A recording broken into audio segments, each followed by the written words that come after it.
Hey Beachbody, welcome to Mindset of a Beast. I'm your trainer Trey, and I'm here with Trainer Rick. My right hand. He's on my left side though, so it's weird. This is Batman. All right, this is my guy, and welcome to our Mindset of a Beast, where we're gonna be talking about some things. But first, we're gonna go over some announcements. It is February, and we have the challenge going on, which 90% of it's going to be mindset to get through these 6 weeks and then the rest of your lives. And we also have our Valentine's Swole Mate coming up 13th and 14th. Didn't you come on a Swole Mate though? Yes, I was invited. By who? Who invited you? By my wife. And y'all still married? I know. I wanted a beer and a steak, and she was like, hey, you should join me. And I was like, okay. She said that's what she wanted for Valentine's Day. I got suckered into that. So it was either a beer and a steak, and she tricks you to working out. Well, she's like, well, do it for me. This is all I want. And I was like, okay, cool. It's a good husband. Saved me money, okay. Fair enough. But I was sore for the next week.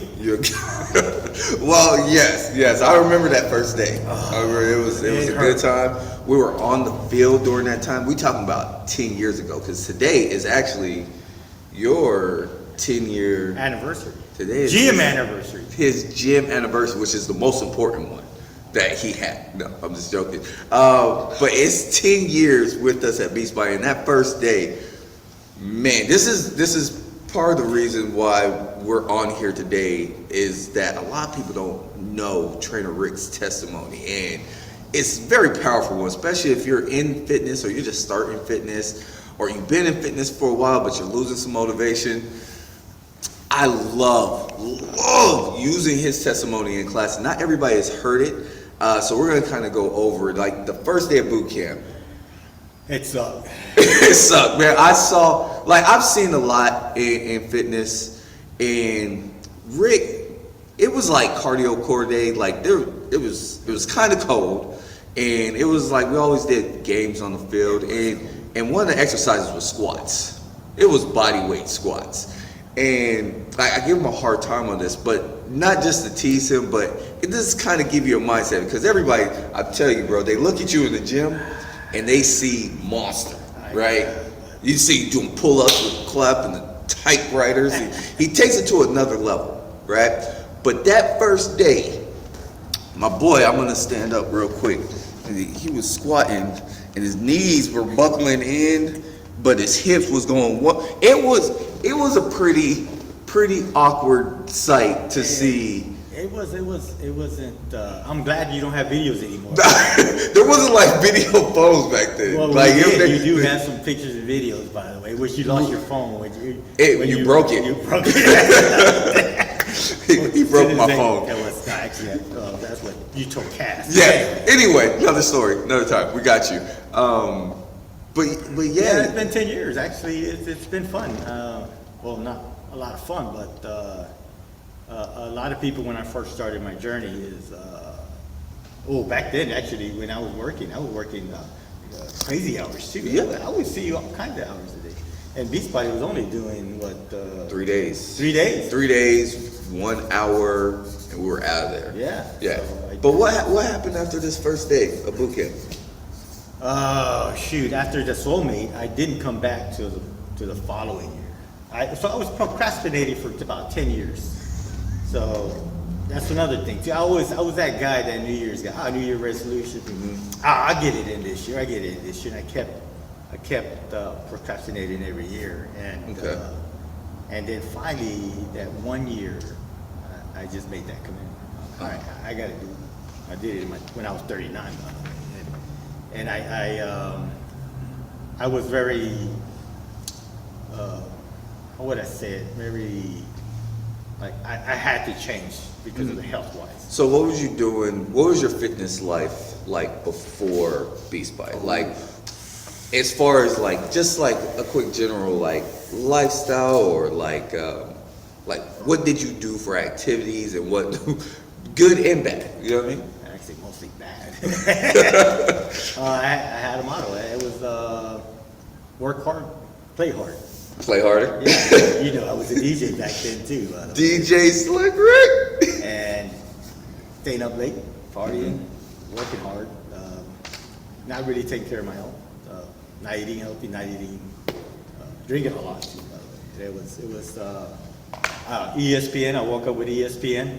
And Junior to this day makes fun of me. Dad, he was like, Dad, I would wake up and hear da-na-na, da-na-na, and go to sleep with that It's too. an epic sound. I knew football players, I knew baseball players, and to this day, I don't really watch any more sports anymore. But that's because of the mindset change. Gotcha. Nothing wrong with that. Yeah. You can do all that. I don't mind. But next level training and mindset goals, you have to bring that up too. Got you. So a year after our first class, I didn't see you for a year, and then we kind of started doing some PT, Yes. right? Which was hell. And by the way, I remember that first one. It was just an assessment, man. I died on the Oh yeah, assessment. everybody does the assessment. I couldn't do 5 push-ups to save my life. Well, yeah, that's just And you true. you see my squats.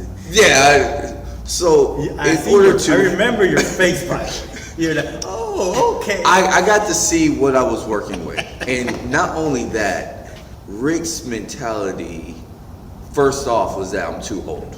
Yeah. And to me, I'm broke. he's broken. He's only 39, and I'm thinking in my head, shoot, one day I'm gonna be 39. I don't want anybody calling me old. Like, don't you dare! I'll fight you in the street. I swear to God. So with that, you know, he has some. You had some slip ups, like on the treadmill. Oh. Didn't want to bring that up, but Well, here's the thing, though. I was telling you I was running, and I gave you detail, and you were like, "Oh, okay, you should be at that 9-minute pace," which I was. But in the middle of that, you don't ever run and do some squats, and then run again, and squats and run again, and then I remember that you were literally like this talking to me, and then and it was a exact moment. no point did he reach to grab me. No, he just let me go. he just went. Whoop. And then you just looked at me. You didn't even- I was pretty cold-blooded at the time, man. Well, I know. Well, and see, But I went home, and that's one of my downs is I beat myself up for that. I feel like I was like embarrassed, and then that's one thing I did when I did boot camp. I didn't know the terminology. I didn't know. You told me lunch. I didn't know what a lunch was.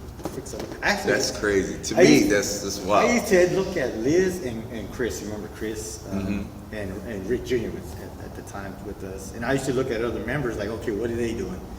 And I'm like, man, they're outworking me, and I thought, okay, maybe I'm not for this. So I started getting into my own head, and I thought, well, maybe I missed my time. Maybe I just need to just go back, sit at home, watch TV, right? Right. And that was one of my biggest where I lost motivation because I didn't think I was able, like you guys would do pull-ups, and I used to watch you guys. I'm like, and you would tell me, get on the band. Oh, you know, I hated the band, and I would do it, but It's like an ego shot. yes, yes, it was a big one, and but then I would use that. I would use that as the energy for me, like persistence for me. Like I really wanted to do a pull-up that bad. I would practice at home. I would do other things to help me get stronger, and I really shot for that. So especially when I had to sit there and wait for you, you know, like Trace here, I sit in the parking lot and we look at it like, he hasn't seen me yet, I can go home. Or would he cancel? Which I was like, oh, you would cancel? Yeah, no problem. Easy work. Easy work, that's fine. But after that too, I had to distinguish pain and soreness. I didn't know that. Yeah. I didn't know when I was sore because they felt the same. Everything hurt. Right. And then I got into injuries. The other thing was the downs were injuries because I didn't do the right things. Remember? I mean, Yeah. people think that you just started saying foam rolling and stretching like last year. No, he's been saying that since like long time ago. Yeah. And that was one of the things that I didn't do. And it just, I'm fine, I'm good, I'm gonna make it. And then an injury was hit. Right. And then I would get hurt, and I would just pull out of boot camp. You wouldn't see me for about a week. Right. And then either work would get busy, and then Yeah, because you're working so many hours. yeah, I was working so many hours, and so we were just very. I would just have, I would have a lot of downs I would say the first 5 years. I was like, but That's at a the end long of the day, time. I could tell somebody there, if you feel like you only make it to the gym once a week because of life, whatever, you're going to have weeks like that. Yeah, absolutely. Shoot, I mean, we've been in there long enough. Actually, you would text me, hey, you good, man? I haven't seen you in, 2 weeks? And like, yeah, I'm good. I would have had an injury or busy with work or with life, whatever. But I stayed committed, and that was my persistence. So I know we talk about consistency and discipline, but when you have an injury, consistency goes out the window. But at the end of the Can't do anything day, else. my persistence what kept me coming, and I was like, okay, I'm gonna have to modify it. I'm gonna figure it out. And also too, if I got injured, I started watching my nutrition. I'm like, well, shoot, if I'm not gonna be in the gym, I might as well make sure I maintain my weight so I can come back. Actually, nutrition also is good for you for healing too. Yeah, absolutely. Calms down the inflammation. Yep. Now, during our PT, because where your mindset was as far as I'm too old, like you said, maybe I missed my mark. What was some of the things that we listened to in the gym? Oh, Did we ever listen to music? no, which was crazy because I was not used to that. You taught me that, Bob. And I was like, yeah, can we get a little pit bull? I was a DJ, you know what I mean? I was a DJ. We need some pumping going. Yeah, I need something to go. And you would always put ET, and I still have some of the old ones, and just motivation. I'm like, but I started really listening to them, and it really like clicked. It made sense to me, Right. And I used it, and I started not only listening to it when I was PT. I would go home, I would drive home. I started really listening. Yeah. To it. And now See- to this day, that's pretty much. And see, to me, that's really crucial because these two things on the side of your head, what goes in there, really affects your perspective on life, to me. Like what you're putting in, I'm not saying there's anything wrong with listening to the radio, but what exactly are you feeding yourself? What are you listening to? Who are you listening to? If you're listening to a bunch of negative family members or friends and saying you can't do it, you're going to tend to start setting in that mind frame that maybe they're right. They're close to me. Maybe I am too old. That's true. Yeah, I did have family members or friends that were like, hey, they laughed about me. See, and that's, to me, that's crazy. Yeah. But I used it though. That's fire. Motivation. I got to use it. Nothing against them. I just used it. All right, I have to maintain it. I Right. have to live it. Not just speak it, live it. And nowadays, they ask me for advice. Yep. See? That changed. And from there, now you're able to inspire somebody else, all because of changing your mindset, your mind frame. I did a mindset of a beast recently where we kind of talk about like sports. You love sports. I love sports, played all my life, and it was just crazy how like coaches always talked. It was like 80 to 90% mental and everything else is physical. Like that's a small percentage. And when we were like working out and we're listening to the ET, the mindset, I know it can be boring, but find somebody that you listen to, just throwing that out there. But if it wasn't for that, his mind frame today probably wouldn't be the same. No. Consistently, Yeah. right? Because you was doing it not just with me that 1 hour. It took repetition, years. Yes. right? Just like anything else, like doing push-ups. It So, it took a lot. It took, and not only that, not only did I hear, I learned to listen to others. And then whatever works for you, find it. It might not be ET, it might not be. It's just some motivational speaker that works for you. That's just when you're like we do movies. Yeah. And then we find motivation. in that. Absolutely, like the Captain American. Captain America. Anyway, so what keeps you motivated? Outside the Ben Lino and the motivational speaking and stuff like that, what kind of keeps you coming to the gym and trying to stay active on your health? My why. I have multiple whys, and one of them is to live a healthy life, so I can live longer and That's a plus. and be active too with my wife, because she likes to run, and she's actually the reason why I'm here. but also too to lead by example for my kids, so that they seen that I took care of myself at that age. You know, because I always tell them, I said, "Oh, they're like, why you always going to the gym?" I said, "Because you fools will put me in the old home real quick." So no, not today, but to lead that example. I always tell people, I want the 20-year-olds to see me like, damn, I want to be like that at that age. Not me looking at my past. Oh, I would like that in my 20s. No. Yeah. No, You know how it is when you bring in those 20-year-olds in here. Like, oh, not today. Not in Yeah. my house. Yeah, you can I'm gonna outwork you. That's Yeah. just what it is. I have multiple whys because, I mean, my wife. I said my wife is my motivation, but one day she's mad at me, and like, well, shoot, hell with that. I can't use that as I motivation can't use that right one now. today. My kids, well, they just pissed me off, and you always have to have multiple. You can't. I just have agree. one. I You agree. can't have one. No, you have a lot. You gotta have a lot. Yeah, and like And the other one too is the members. When I'm in head of the class and I'm leading the class, it's I love to feed off their energy, and it keeps me humble too, because I see how they started, and I always tell them, I say, y'all ain't bad as when I first started. They still don't believe that. I said, no, I was bad, and their energy and the want to change, the want to grow, that is a big why for me. See, those points that you just brought up, I think are awesome, because none of them had to do with you physically. They were all bigger than you, right? You mentioned being active with your wife. You mentioned your kids. You mentioned even the Beast Bite members watching their growth and feeding off their energy, right? Nothing had to do with your own aesthetics. And to me, that's very important, because aesthetics, that's gonna come with the process, Yeah. right?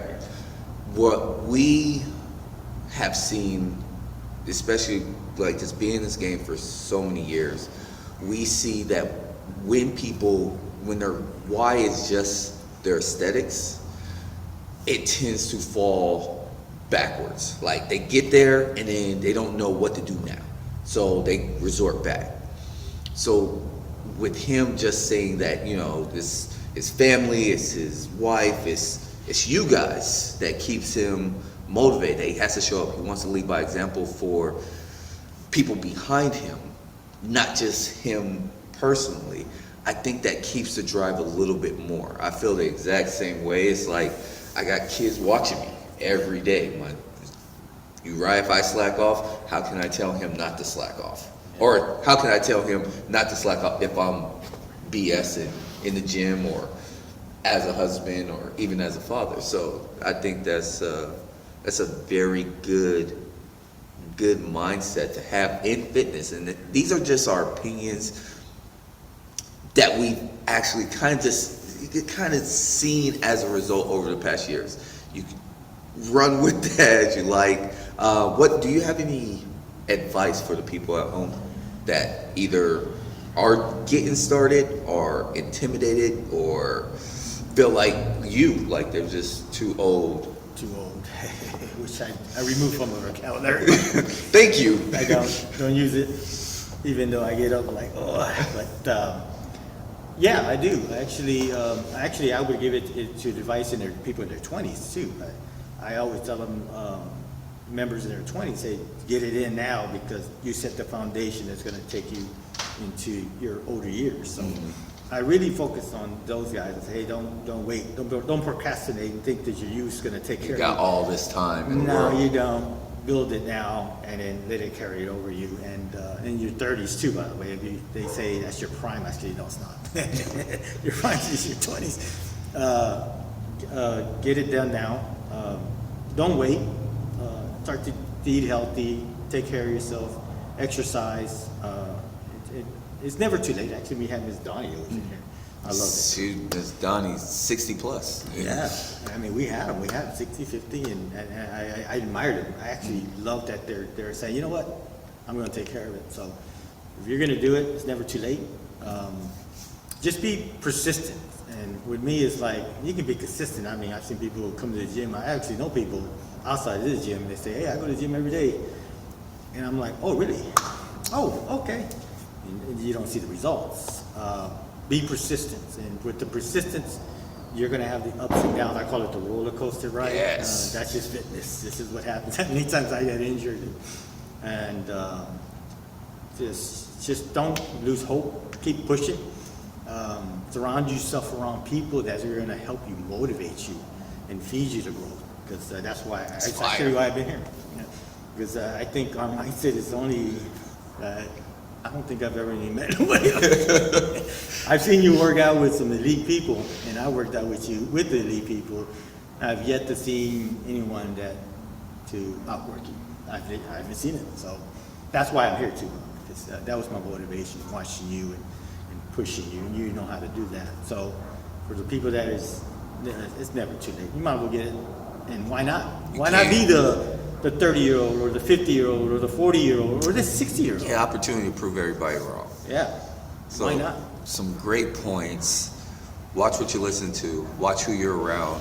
Who's feeding into you in a positive light. Anything negative, get rid of it, because it's only going to slow you down. Like you said, fitness, there's a lot of up and downs. It's a very tough and hard thing to be a part of. But if it was easy, everybody would be fit. Everybody would have the biceps and the abs and doing push-ups with pull-ups with a clap like this guy. This straight beast mode 24/7. Which I never thought I could ever do. Exactly, especially at 40. What? We got to bring the age up. I'm just anyway. We're not gonna throw. But he 48. 48 and only getting better. Actually, right? there is no 48 doing what I'm doing that I've seen doing what I'm doing. So yeah, It's possible. It's possible for him. It's possible for you. You just have to get started. Eat it. Just throw yourself in there. Find a good family home. If it's not Beachbody, find somebody that will be there for you, that can take you through each level of fitness, because it's a never-ending journey. You just have fun with the process and be proud of each step that you conquer. All right. Thank y'all so much for being on here with us. We absolutely love you guys, and this is why we do what we do. And write in the comments of some other topics you want us to go over. And yeah, we should be doing once a month, right? I think we're gonna do a topic once a month in the video. If you guys have something, y'all cool with it? We in. If we want to fit, hey, talk about apparel, talk about nutrition, supplements, anything. All right. Let's bring it out, because I know you guys have a lot of questions, and why not learn from the best? We do. Yeah. Hey, we love you guys. Thank you for joining Mindset of a Beast, and we'll see y'all next time. Later.